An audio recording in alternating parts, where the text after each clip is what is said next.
Welcome to another edition of Walton Entertainment. Today we'll have more news, information, and entertainment from your local hometown. Hello, I'm Kevin Burrell with Burrell Roofing. We're out of Loganville. We've been in business for almost 9 years, and I'm here to talk about a situation with a homeowner that got scammed out of their insurance proceeds to do their roof. Miss Hamilton, she's a Gwinnett County school teacher, and she had a door-to-door solicitor come up, which is not uncommon in this industry, and talked to her about doing a roof inspection, meeting with her insurance company, and things of that nature. Well, they got the roof approved through the insurance company, and the insurance company released all the funds to the homeowner, and the roofing scammer asked for all those funds up front in order to do the job, and she gave him that money. A reputable company is not going to ask for all the money up front. Some will ask for a deposit. That's not uncommon. Some won't ask for any money up front. You can always call and check the warehouse where they buy their materials and see if they have an account there under that name. The warehouse will speak for them if in fact they do buy materials there. You can go to your local chambers. You can go to your the Better Business Bureau. You can go online. You can look at reviews of all the companies. I mean, it's not the internet's at our fingertips these days. All the information you need about an individual and their company. So I would just recommend to beware of any companies that ask for any money up front, all their money up front. Not necessarily any money. Some do require a deposit, which is not uncommon. And just whatever you do your due diligence as a homeowner, and seek out information about the company that you're looking to do business with, or the business is inquiring to do with you. So, anyways. Now understand that you all were the Good Samaritan in this case, so tell the people out there what Burrell Roofing did. Absolutely. We got the opportunity to go and replace her roof for her, and some community outreach that we do from time to time. We reached out to the investigators on the case through Gwinnett County and spoke with them, and got the homeowner's name, and we went out and spoke with her and let her pick her colors, and we put her a new roof on her house for free. Unfortunately, just like in any business, there's bad apples in it, and when those bad apples come out, then it's good companies have to stand up and step up and make the bad ones look worse, I guess you could say. So you were her Good Samaritan. You came along, she was scammed, but thanks to you all, she got a new roof on her house without any charge. Correct. ABC in Athens, they donated all the materials, so collectively together we got her a new roof on her house, and got her a good job and got her happy. And if anybody would want information about roofing, do you have a number they could call? We do. You could call 770-658-0342, and or you can stop by our office at 147 Leeburg Road, Loganville, Georgia 30052. You can find us on the internet at burrellroofing.com. That's BARRELLE roofing.com. You can find us on Facebook. It's Burrell Roofing on Facebook. So we have multiple avenues to get in touch with us. Creative artists can offer you a wide range of video production. Call the experts and discuss your project today, whether it's your special event or your company. Creative Artist, 770-267-7368. Creative Artist produces this program you're watching. Call Creative Artist today, 770-267-7368. Creative Artist, they'll put you in the spotlight. This is Paul Mullins, and I'm here with Conrad Barnes, and we're getting ready to start the big festival in downtown Bostwick. This is about 10 minutes to 11. The parade starts at 11, and beautiful day, isn't it? I tell you, what a beautiful day. Started out kind of cold though, but it's gotten, that sun came out, and it is really a beautiful day today. And as you can see in the background, there are a lot of people here downtown Boston. I think we're going to really enjoy the parade.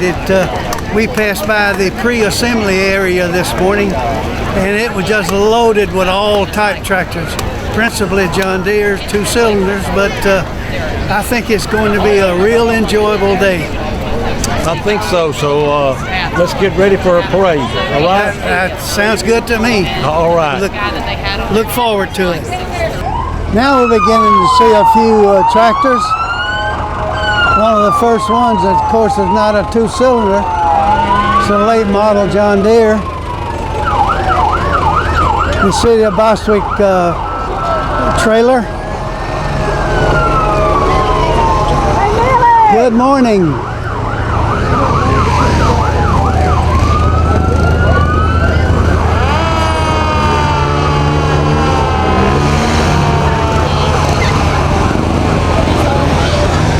Kids seem to really be enjoying themselves. The truck is loaded down with kids at the Cotton Gin Festival in Bostwick, Georgia.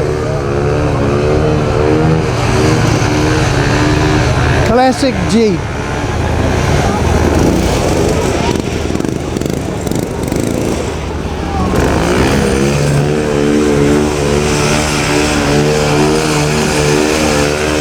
Well, it looks like the Shriners are out doing their demonstrating of the circles and so forth, that you can see how they do that in these classic design.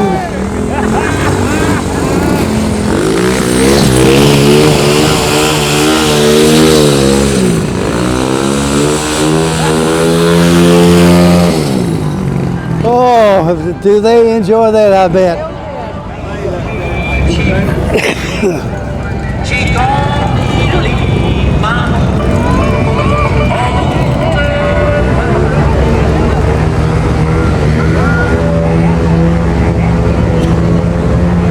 Classic radio flyer. I bet it's on a truck chassis though. Neat, neat, neat.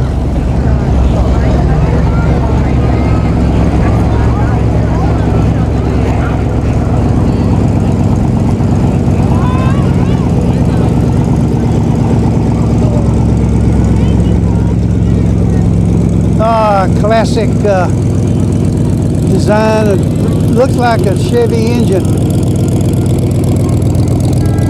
and a Chevy pickup. It's got a Harley Davidson on the back.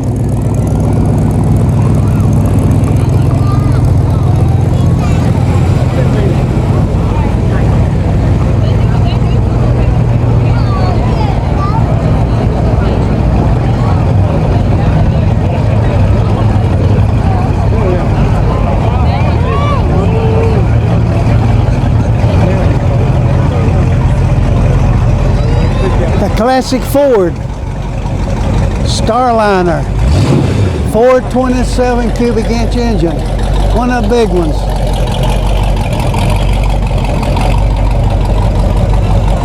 Got a good sound too, listen to that.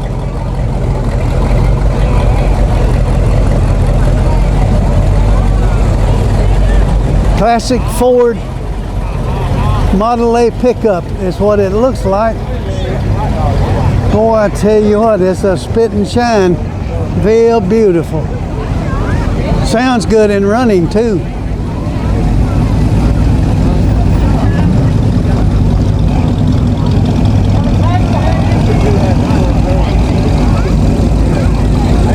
All these trucks are typical early model Ford pickups. Some more spruce than others. But the farms, many of them were used on the farms, and that's why they're in the parade.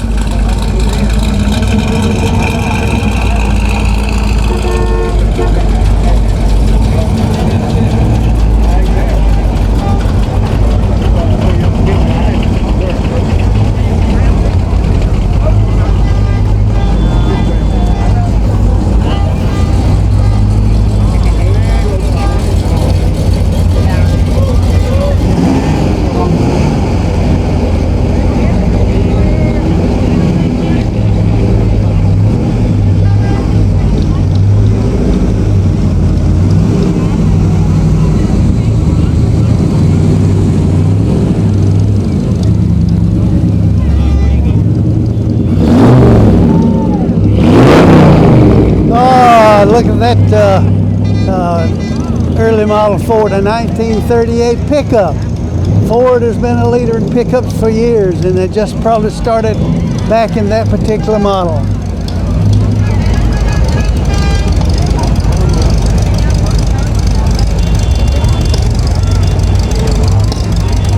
A classic Farmall 46 is the year model.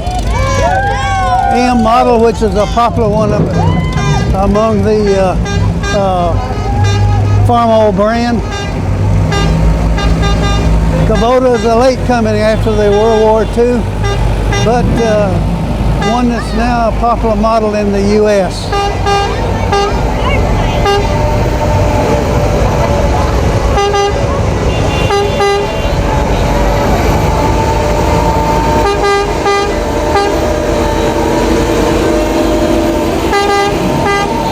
I'm not familiar with that particular one, except it does have tracks, so it's probably used in some areas that are hard to get to.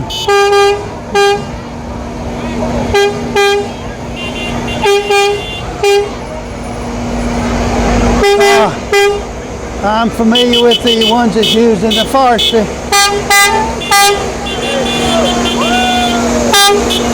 D5 pet, used for plowing and working. It's equipped with a fire plow, making big wide areas to try to control the fire as they work it.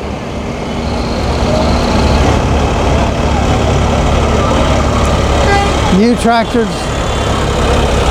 that's available, they've got Massey Ferguson, an old brand, been around for years, and now back to just a Massey Ferguson.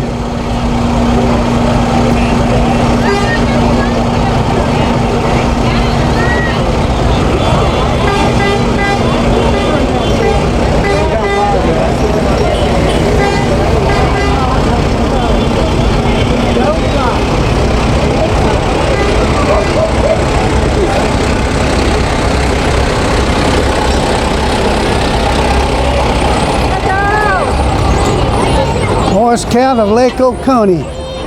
Welcome.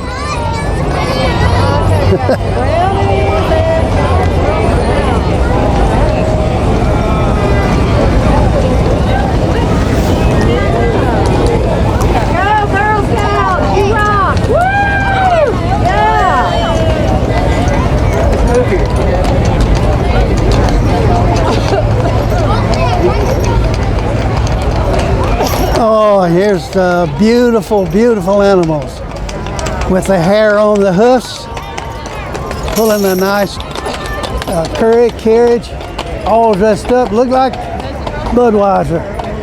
Clydesdales, I'm trying to think of the animals. They are well cared for.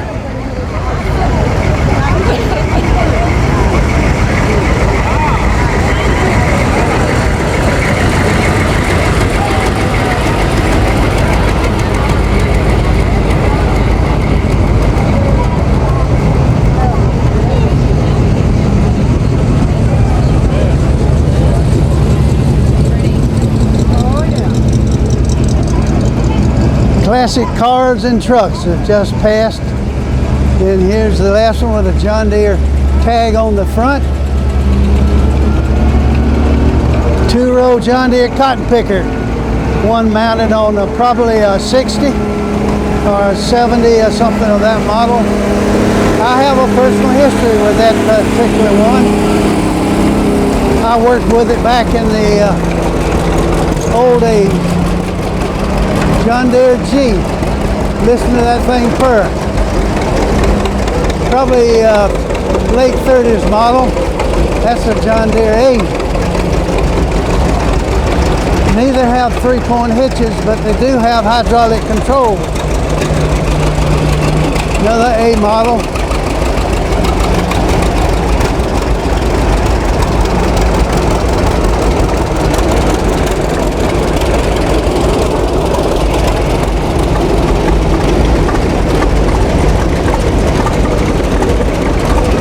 Ah, hey!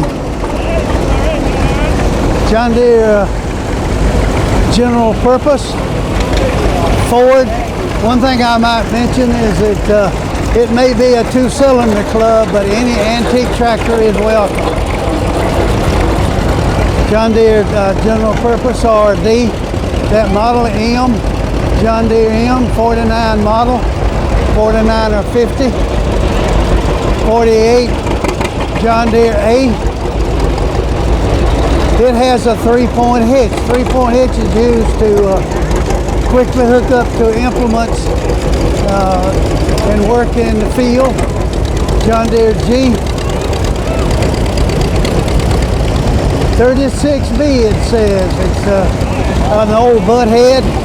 After World War II, John Deere started making smaller tractors in Dubuque, Iowa, and the M was the first model, 1949. Classic sound. Listen to that sound.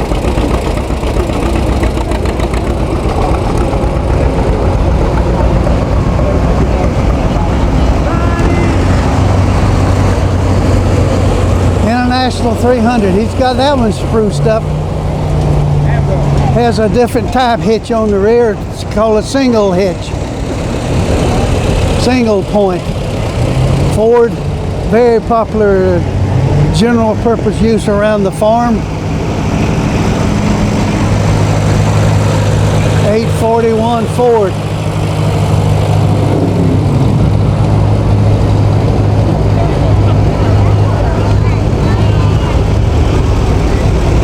Eight in or 9 in, I'm never sure exactly which, but it's a classic design back in the 40s. They're the ones that introduced and developed with the Ferguson system to get the 3-point hitch, where it was easier to hook implements and work in the garden or in the field or wherever was necessary. Repurposed Ford, got a V8 in it. Boy, look at that. Looks like a Flathead 6 too. Flathead 8, I should say. Star Spangled Banner Ford.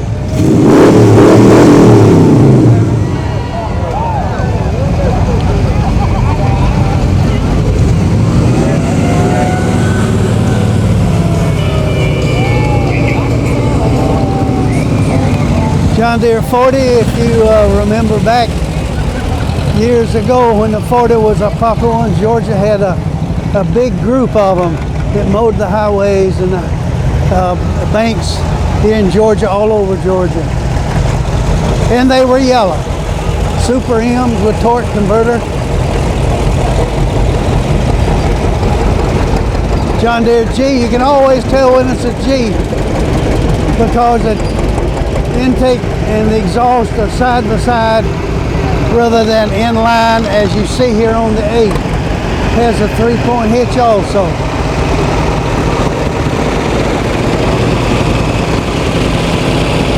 John Deere A, one of the popular models in the 40s and 50s.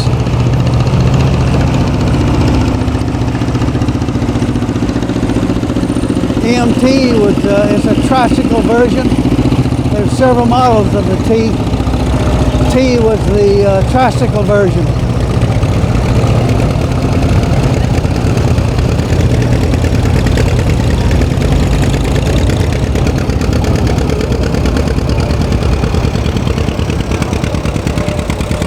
That's the straight popular muffler on that particular one. Gives a little different sound. Looks like a John Deere general purpose.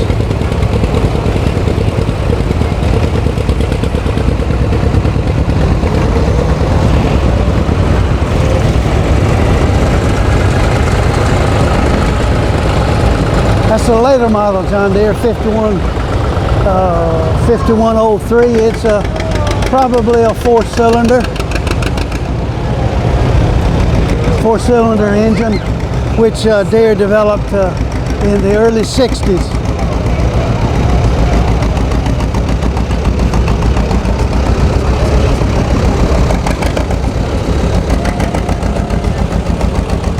Back when I was operating all these different models of John Deere, they didn't even have a ROP, as you see here on the Jeep. ROP is a rollover protective structure that protects the operator in case of a rollover. You'll notice too that the tricycle version was a little easier to roll over, and later on they developed wide front axle, as you see coming here on the John Deere B, which was the B is one of the most popular versions of the John Deere 2-cylinders. John Deere 2-cylinders were built in Waterloo, Iowa, and the factor there was developed from the old 2-cylinder that they purchased back. I think they purchased it something like 1916 to 1918. 18 was the first model that Deere had of the 2-cylinder version. Farm oil Cub, oh, I tell you what, there's a lot of those. Not a better garden tractor around that I know of, and they still sell for a pretty good price for people that use them and familiar with them and working the gardens.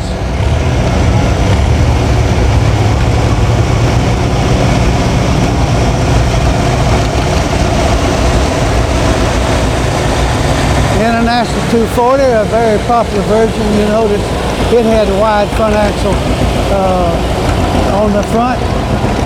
And if you can see the wheels, you know the wheels are the ones they're called power adjust. John Deere A. I owned one of those A's at one time, a 48 model, and I had a 3-point hitch on it for hooking up and using it in my garden. Worked really well too.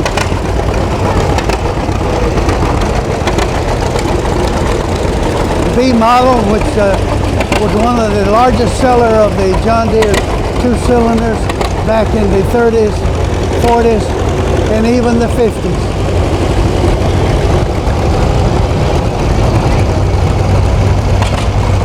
When I began work with John Deere out of Atlanta, the 50 was the first model that I became familiar with. It was one that was used along with 50, 60, and 70s at Deer Acres in Monroe, Georgia. Deer Acres was a training farm for all new people, all new hires of John Deere Atlanta, and we had a chance to operate and to use and to learn to work on. Not only to operate, but also mechanically work on those particular models. I got very familiar with them in the field. We used them not only for the corn and cotton that we cultivated there on the farm, but we also used them for general purpose use around there.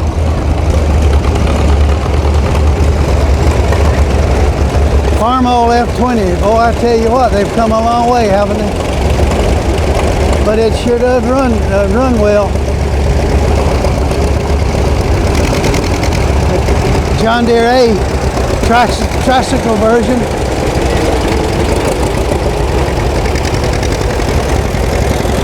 Typical drawbar tractor.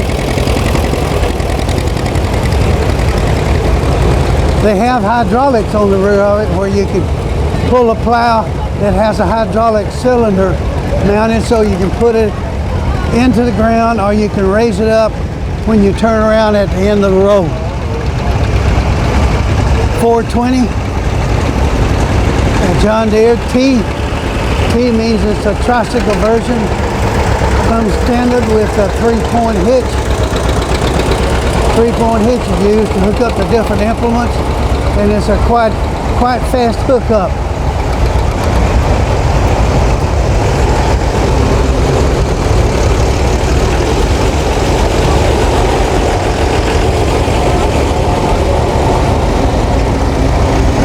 I thought that was an Oliver. It looked like one of the bigger models.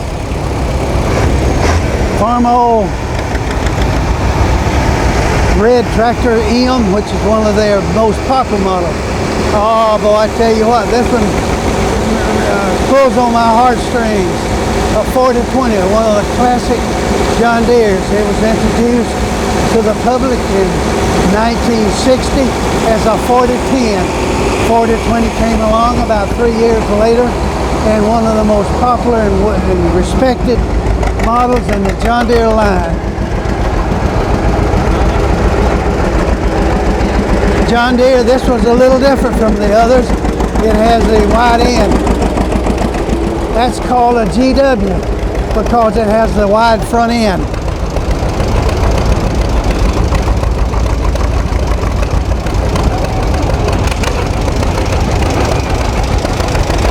An old unstyled John Deere A.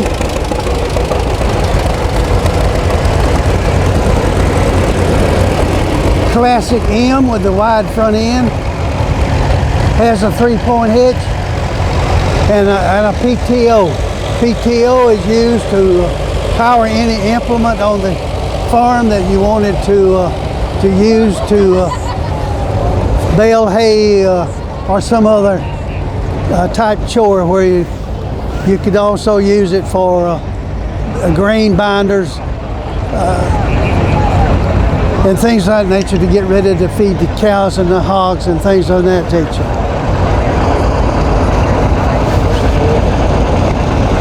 You don't see a whole bunch of these.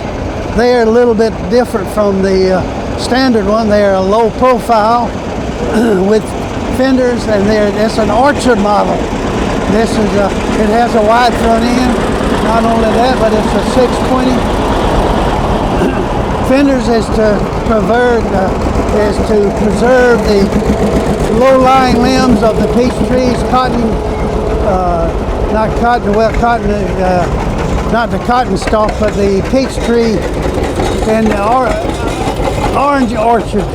I'll get it out in a minute. Orange orchard that in Florida, which is the principal market for that particular model. It's also used in some other places in California in tomato harvest and things of that nature.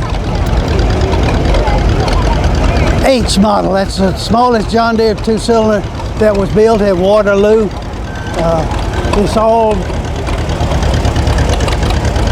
part of the 2-cylinder family, but Deere wanted to get a smaller version to try to compete with Ford and Massey after the war, and that's where the M came in. Deere built a factory in Dubuque, Iowa, and they were principally the one responsible for the M, the MT, and the MC, which is crawler. A typical high crop, a 720, which is a late 50s model, 1958, that is used for cultivation of tractors, and we grow high tomatoes, early corn, and some other vegetable crops. Equipped with a 3-point hitch also. John Deere General Purpose, which is a late 30s model. That's a spoker too. You notice the wheels have spokes rather than solid disc type.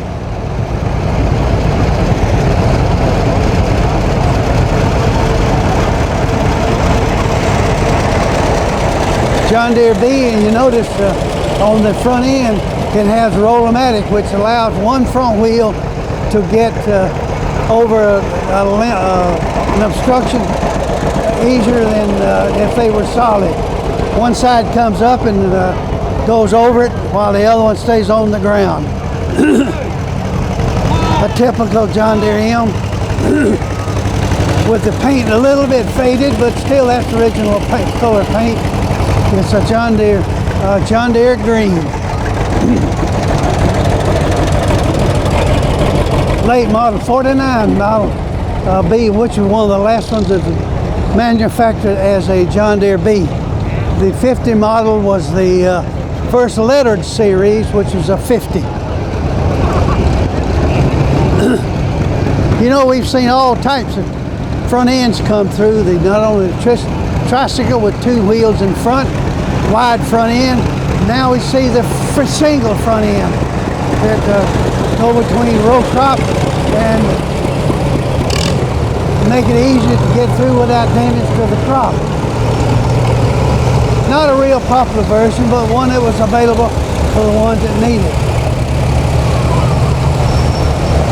Classic McCormick Farm Old one, the first to come with the torque converter. That last M was a torque converter model, which means that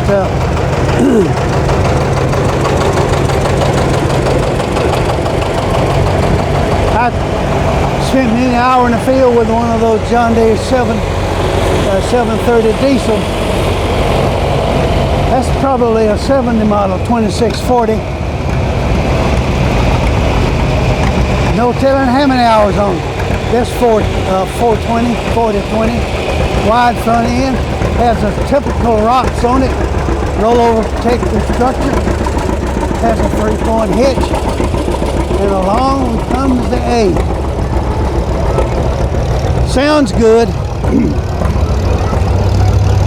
Oh, that sound is a classic. I used to crank my A just to listen to it run. On the days when I had nothing else seemed to want to do, it just one that I just really enjoy.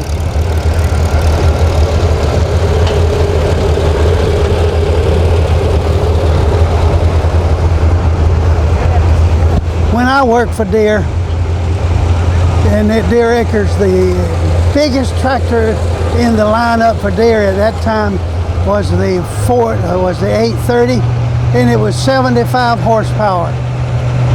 Now I visited down in Moultrie a couple of times, and they had some 500 horsepower, and they were all two-cylinder.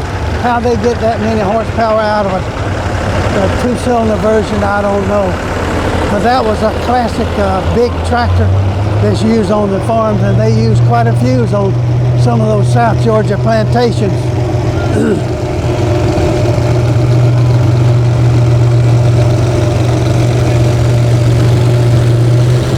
The Plains area is also a big area for those 500, 600 horsepower John Deere. It's amazing how much noise one of those engines make when it has no muffler. A Farm Old high crop. Call it a high clearance. But they use it in crops that they want to cultivate that gets tall, but just before they lay it by.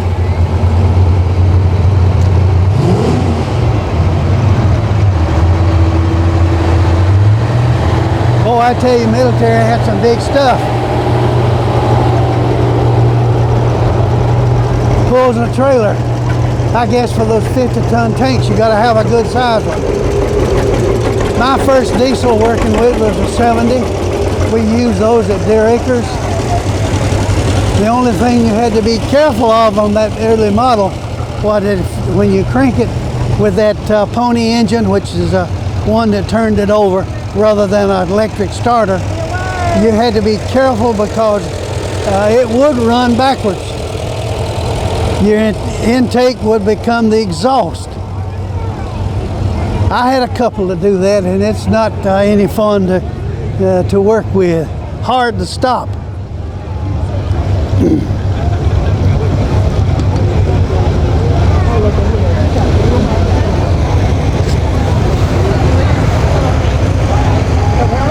Boy, this crowd seems to really be enjoying all these different exhibits that come through. Some that's spit and polish, and others like this Farmall Cub, which is a late model, come through that you get to see and enjoy. You know that they work on the farm somewhere because they got a little oil all over them. You know that that is a working tractor.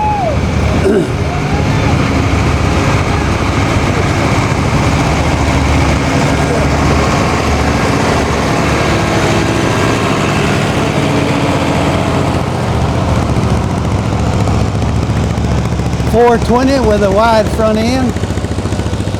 That could be a 40, but it does have that classic hood design.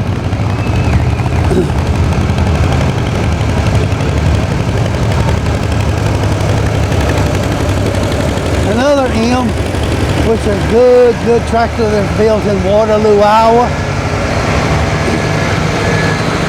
You see that now on a lot of tractors that's used on farms that want some extra traction. They come with dual drive wheels.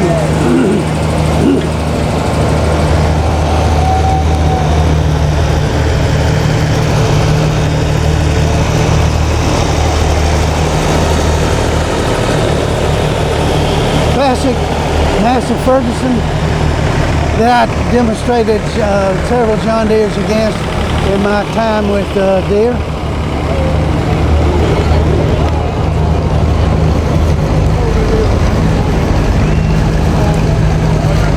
There weren't many T models of the Fords, but this is one called a 960.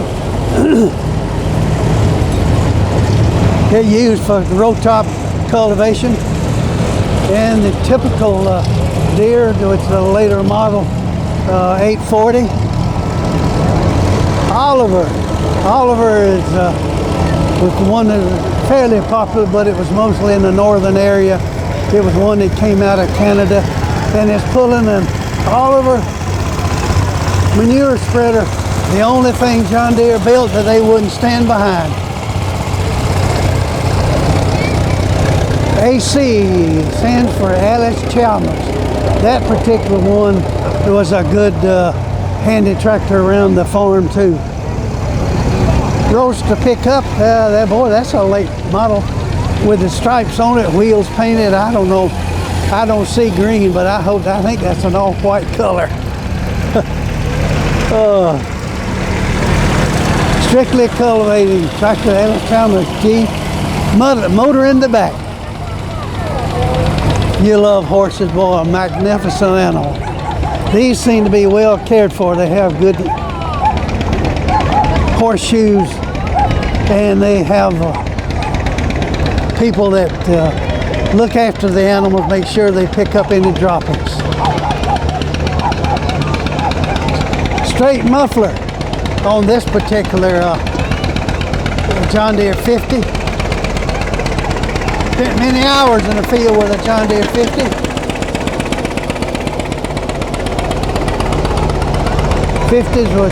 50 was introduced in 60, I believe, not 60. It was introduced in 60, 50. I'll get it right in a minute.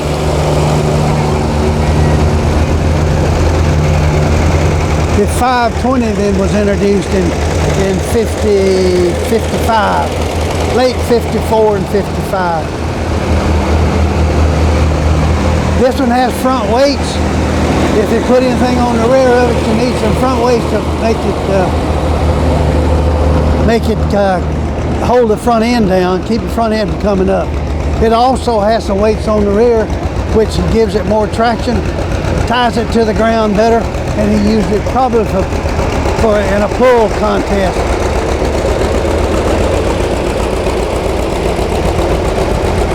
John Deere A.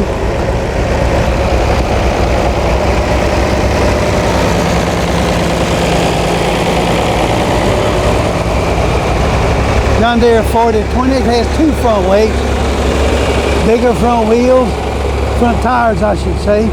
Has weights in the wheels, 3-point hitch, PTO, and a float ride seat.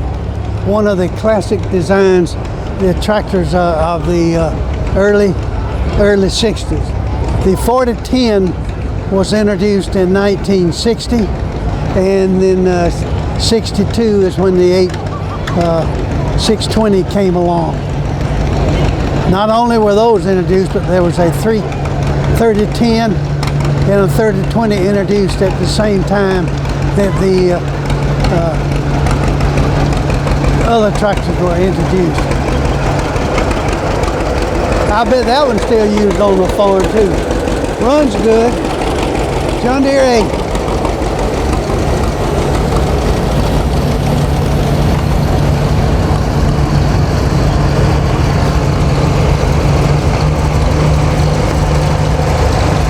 Farmall M, I bet. Yep.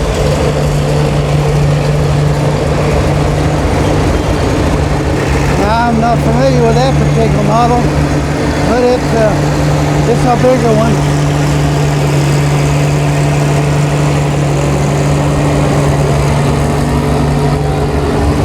Has adjustable wheels where you can adjust it to the width of the row crop that you're working.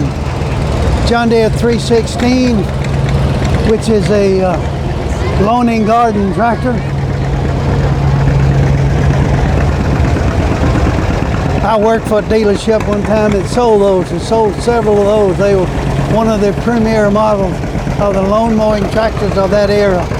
And I'm talking late 80s, early 90s. Oh, that B has a 3-point hitch on it. A rock shaft, and then they added the 3-point hitch.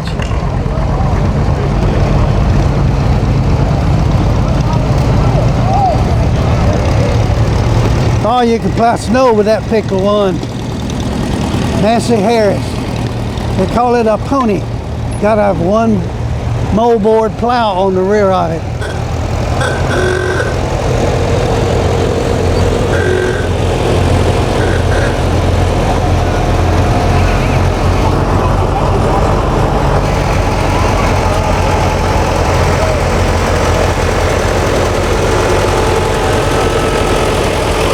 Bigger Ford. You know, they don't call them Fords anymore. Ford sold out, oh, I don't know, several years ago to New Holland. And all those tractors now come that way are labeled New Holland, but many of them still look like the old Fords. I believe that's an Avery hooked up to do some plowing. Look at that cab now, boy! I tell you, I would have worshipped one of those back in when I was with them. Not only is it heated, but it's air conditioned, weatherproof, keeps you out of the dust and all the elements.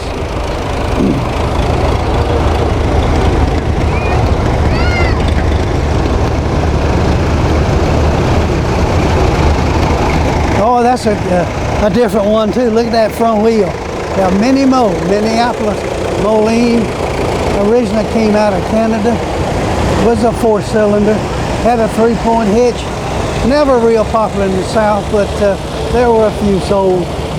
Another Farmall Cub, looked like a later model.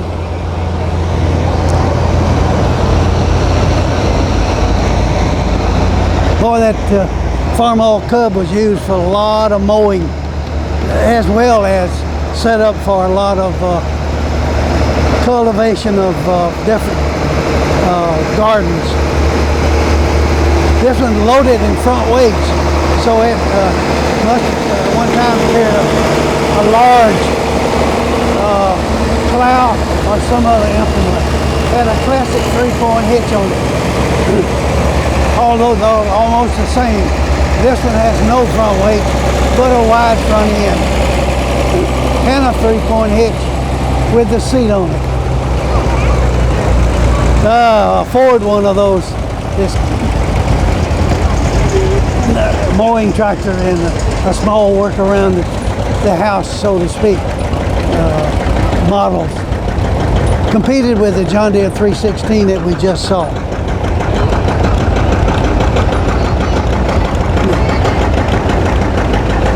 In 1959 and 60, that was the biggest John Deere tractor, 75 horsepower.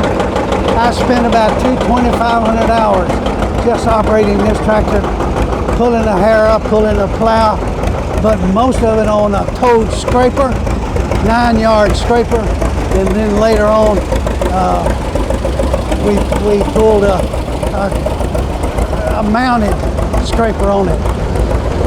Boy, I tell you what, it really makes my heart sing to see one of those and one that runs so well.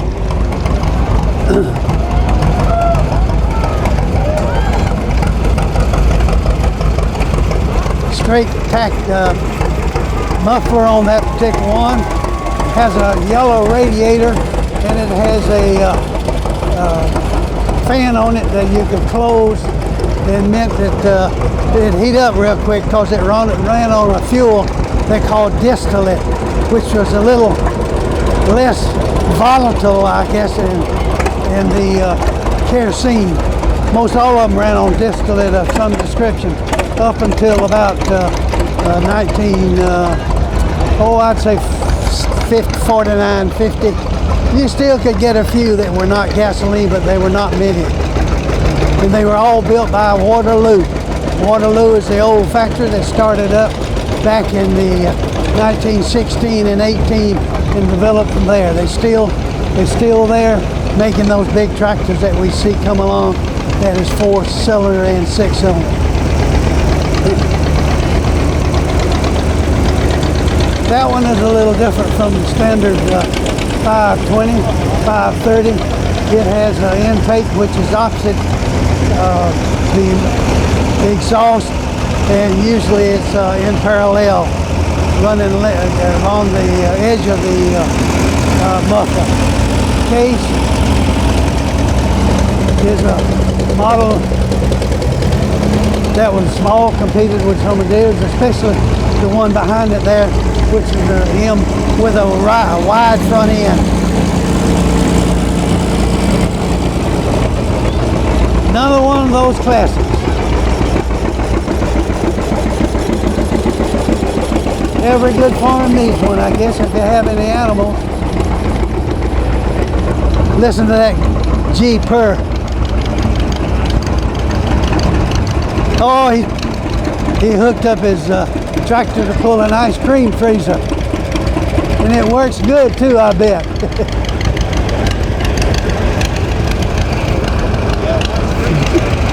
John Deere Butthead, that was before they styled. It was a B-size model. Spark plugs exposed. Another spoker. Late model Deere. Lord have mercy everywhere you look. It's a long walk. Conrad, I guess that's the parade. Oh, I tell you what a beautiful day to have one, and what a great the number of having an actual tractor. great crowd we had to watch everything that went on.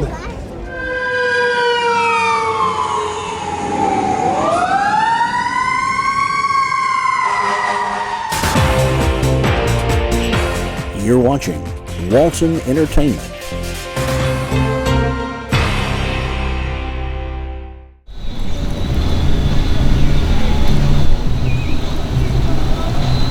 Hello, I'm Kelly Farmer. I'm a volunteer here at Fish Medical. I consider it a privilege to be here. I've tried to decide as how to start out, and Angie's going to read a scripture here that will sort of lead us into the mission statement for Fish. Matthew 25, verse 40.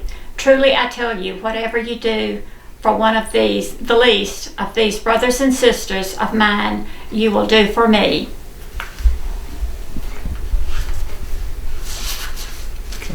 Ready? This is our mission statement for Fish Medical. Because Jesus Christ calls his believers to serve to the poor and needy among us, Fish endeavors to respond to the spiritual, physical, and financial needs of Walton County residents. Okay. I have accumulated some figures and numbers that will show what benefits people have received. And I'll start with the prescriptions that I have filled. From January through September, we've filled a total of 4,081 prescriptions. That's both new and refilled. And those 4,081 scripts, the average retail savings for the patients here was $155,702. And that's the price of an average prescription of what they got in Walton County. There's a source on the internet that you can put in the zip code and get prices, and so that's the average price. But in addition to that, you wonder where all these scripts were generated. We have a fantastic group of doctors that donate their time and their services, orthopedic surgeons, cardiologists, all types of doctors that care for those that need help and can't afford it. We have PAs, nurse practitioners, that do a lot of the work themselves under the direction of Dr. Joel Garrison, who is the medical director. We have the number of patients that we've seen this same period of time was 2,488 patients that we saw. 1,414 were the new patients, and the others were the follow-ups from the patients that needed to come back. And the total amount of the prescriptions was $155,702. And we have to add to that the total of the labs that we had done. We had done a total of 1,756 lab results, drawing blood and doing the lab results. And that comes to a total of $153,166. You add those two services that we provided for free, and the grand total for that period of time is $308,868. And so you can see that Fish Medical has probably does a whole lot more than you ever anticipated at this location. But without the money that you have given and the support that you've given as volunteers or as financial, it has provided a lot of care that indigents and people of need could not have had. So the drugs that we dispense are maintenance drugs, and they are the type that you have to continue with that. It's drugs like for blood pressure, for diabetes, for heart problems, for high cholesterol, for inflammation of the joints, arthritis, just sorts of things that if you do not take routinely, it continues to get worse and worse. And that's with this care that we're giving, a lot of people are much better because of what they're receiving here. So we thank you for what you've done in the past, and we give you an opportunity to do three things for us.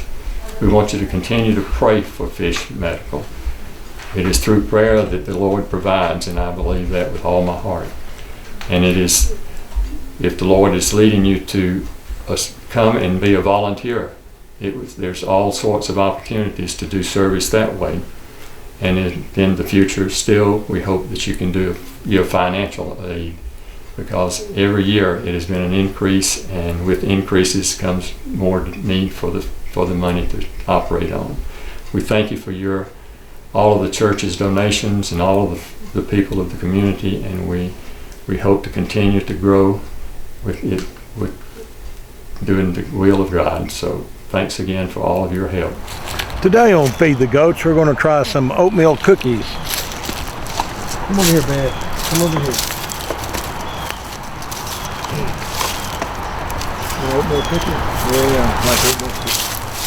Oatmeal cookie, yeah. Oatmeal cookie. Yeah, like oatmeal cookies. Okay. We've got a little bit of a potato, sweet potato left over. You like a little sweet potato? Yeah, you like sweet potato. Okay, how about sweet potato? You want a little sweet potato? Yeah. Okay. Here's a little bit of a hamburger bun that's left over. Little hamburger buns. Okay. Hamburger buns. Yeah. Okay. And we've got some muffins here. How about a muffin? Would you like a muffin?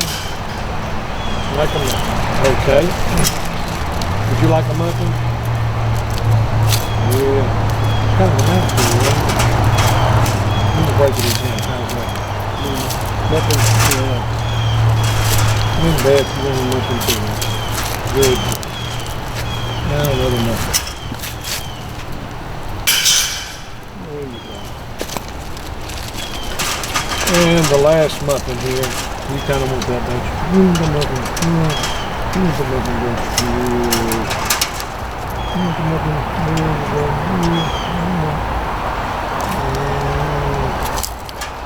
Here's some of the muffin.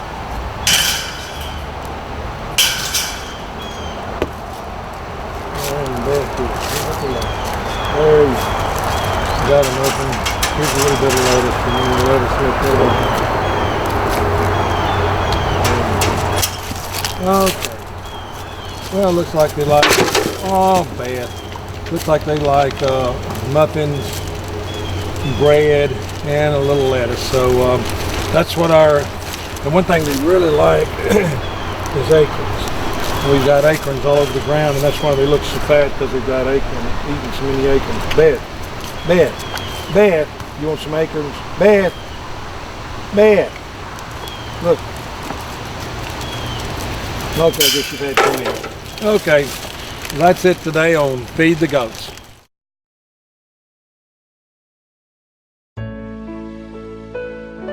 Whether you think about it or not, music is a part of our lives. And for Tracy Stever, music is her life. Recently, I had the opportunity to stop by Stever Studios and talk to Tracy about how important teaching music is to the next generation. I worked for Primerica, and my boss allowed me to have a little side room. So after work, I'd work 9 to 5 as the office manager, and I'd get off and I'd have a few students come up to the office. I had about 3, and over time, a couple years, it just grew, and then I had 5, and then I had 10. And then I met my husband, and he said, why don't you quit that office job, and why don't you just go for it and just do music, since that's really your passion. So I got in touch with Sadie Krozik, and she leased me a couple rooms over here around the back of City Hall.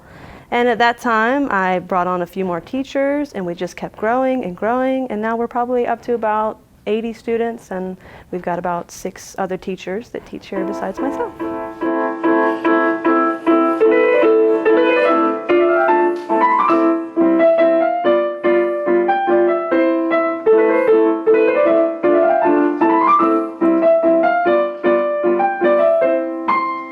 Oh, I mean, we have some serious talent here in Monroe. It's just amazing. A lot of, piano players are my specialty, where a lot of my kids really shine. When I was growing up, music was my life.